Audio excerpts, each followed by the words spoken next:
जादुई दरवाजा। रंजीत और राघव सगे भाई थे। रंजीत बड़ा था और राघव छोटा। जब उनके पिता की मृत्यु हुई तो रंजीत ने सारी जायदाद पर कब्जा कर लिया और राघव को भगा दिया। बेचारा राघव अपनी पत्नी और छोटे बच्चे को लेकर खेत पर बनी झोपड़ी में रहने लगा, जहां एक और रंजीत अपने पिता की जमीन और पैसों पर ऐशो आराम की जिंदगी जी रहा था, वहीं राघव छोटे से खेत पर कैसे भी करके अपना गुजर बसर कर रहा था।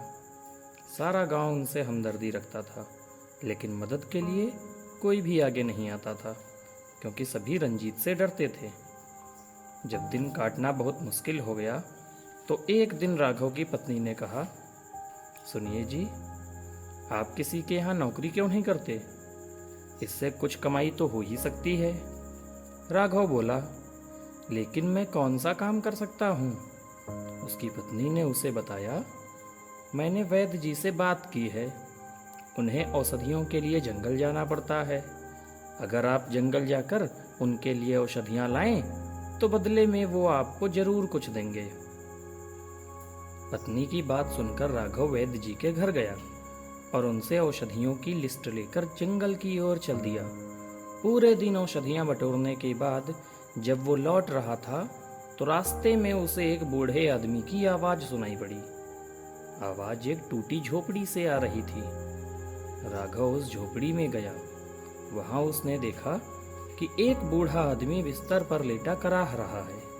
वो बीमार दिखाई दे रहा था। राघव ने सोचा, मेरे पास तो बहुत सी औषधियां हैं, क्यों न मैं इनका इलाज कर दूं। फिर राघव ने अपने झोले से कुछ पत्ते निकाले और उन्हें पीसकर बूढ़े आदमी के मुंह में रखा। उसके बाद उसने उन्हें पानी पिलाया। कुछ घंटों बाद वो आदमी ठीक हो गया। तब बूढ़ा आदमी बोला, बेटा, तुमने मेरा इलाज करके मेरी जान बचाई है, इसलिए मैं तुम्हें एक उपहार देता हूँ। बूढ़े आदमी ने अपनी झोपड़ी के किनारे पर लगे एक चमचमाते दरवाजे की ओर इशारा किया। ये एक जादुई दरवाजा है बेटा। इसके सामने खड़े होकर किसी भी जगह का नाम लोगे और इसे खोलोगे तो तुम सीधे उसी जगह पहुंच जाओगे। बस याद रखना, कभी कोई गलत काम नहीं करना, नहीं तो ये गायब हो जाएगा। राघव उस दरवाजे को उठाकर घर चला आया। घर पहुंचकर उसने और उसकी पत्नी ने बहुत देर तक सोचा और फिर उसकी पत्नी के मन में एक बढ़िया विचार आया। वो बोली, सुनिए जी, हमारे खेत में कई सारे खीरे और भुट्टे लगे हुए हैं। इनको गांव में कोई नहीं खरीदता, लेकिन अगर हम इन्हें शहर में बेचें तो आराम से कमाई होगी और कोई गलत काम भी नहीं होगा।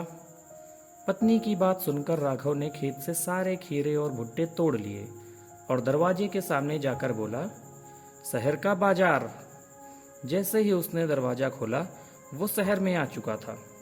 वहां उन दोनों ने दिन भर में अपने सभी खीरे और भुट्टे बेच दिए और शाम होते ही दरवाजा खोल करके वापस घर आ गए। आज उनके पास काफी पैसा आ गया था, लेकिन एक समस्या अब भी थी जो उसकी पत्नी के दिमाग में आ चुकी थी। वो बोली, हमने अपनी पूरी फसल तो आज ही बेच दी, अब हम कल क्या करेंगे? राघव का सिर चकराया। वो कुछ बोलता, इससे पहले ही उसकी पत्नी बोली, हम किसी दूसरे किसान की फसल खरीद लेते हैं। इतना सुनते ही राघव उठकर चल दिया और फिर अपने दिन भर की कमाई से उसने 3 किसानों से उनकी फसल खरीद ली। सुबह होते ही उन्होंने फिर से शहर में बेच दिया। अब तो वो औषधियां, शहद, फसलें और बहुत सी चीजें बेच करके अमीर होने लगे थे। उन्होंने बिना कोई गलत काम किए सारा कुछ इकट्ठा कर लिया था। जहां एक ओर पूरा गांव उनकी इस सफलता से खुश था, वहीं उसका भाई रंजीत अपने घर में जला भुना बैठा था।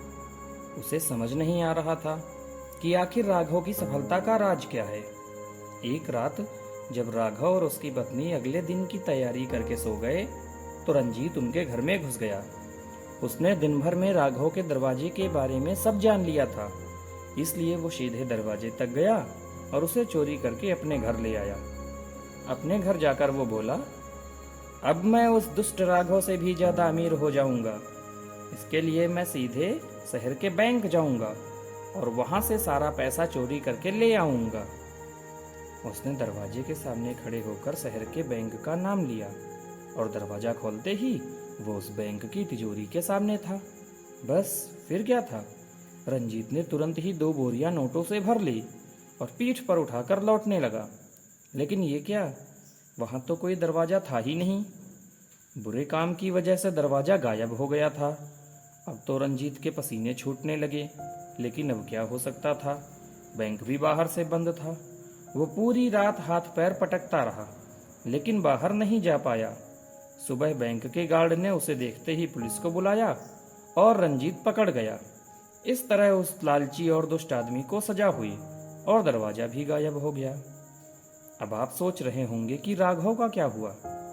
तो राघव तो पहले से मेहनती था और अब तो उसके पास पैसे भी थे, तो उसने झट से एक ट्रक खरीद लिया और उसमें चीजों को शहर ले जाकर बेचने लगा। वो अब बड़ा व्यापारी बन चुका था।